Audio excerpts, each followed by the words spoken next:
මං එහෙම කරලා තිබ්බනම් අද අපි ඉගෙන ගන්න යන්නේ මං එහෙම කරලා තිබ්බනම් කියලා ඉංග්‍රීසියෙන් කියන විදිහ.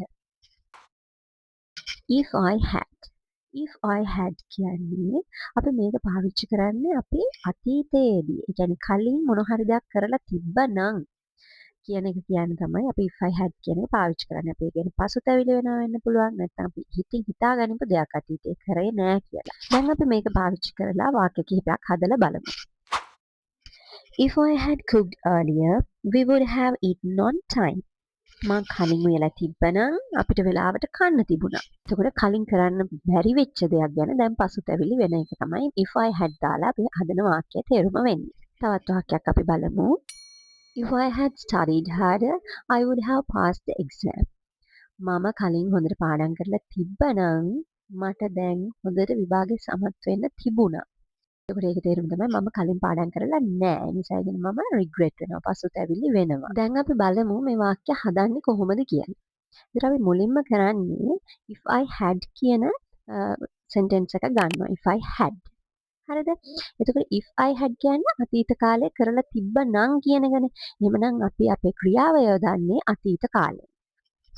දැන් මේක තේරුම් ගන්න අපි උදාහරණයක් බලමු. අපි කලින් කරපු වාක්‍යයක්ම අරගෙන බලමු. If I had studied harder. ඔන්න මේක තියෙන if I had studied harder. ඔන්න අපි if I had කියන එක අරගෙන තියෙනවා. කලින් කරලා තිබ්බනම් මොකද්ද කරලා තියෙන්නේ? study. study කියන්නේ ඉගෙන ගන්නවට. එතකොට study කියන එක අපි මේක තියෙන්නේ අතීත කාලෙන් තමයි ක්‍රියාව තියලා තියෙන්නේ. studied. නිකම්ම ඉගෙන ගත්තා නම් නෙමෙයි studied harder. අපි ඒකත් විස්තර කරලා තියෙනවා මහන්සි වෙලා පාඩම් කරලා තිබ්බනම් කියලා. දැන් අපි බලමු මේ වාක්‍යයේ ඉතුරු කොටස. If I had studied harder, I would have passed the exam.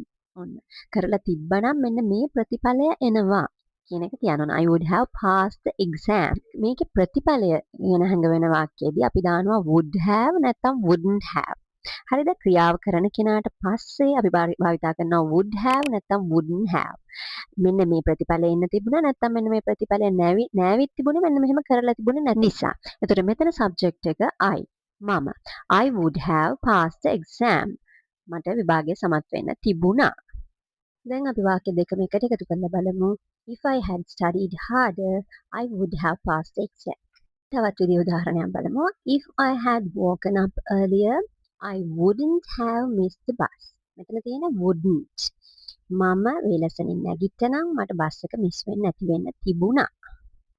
මේ වගේ වීඩියෝස් බලන්න අපේ channel එක follow කරලා YouTube channel එක subscribe කරන්න.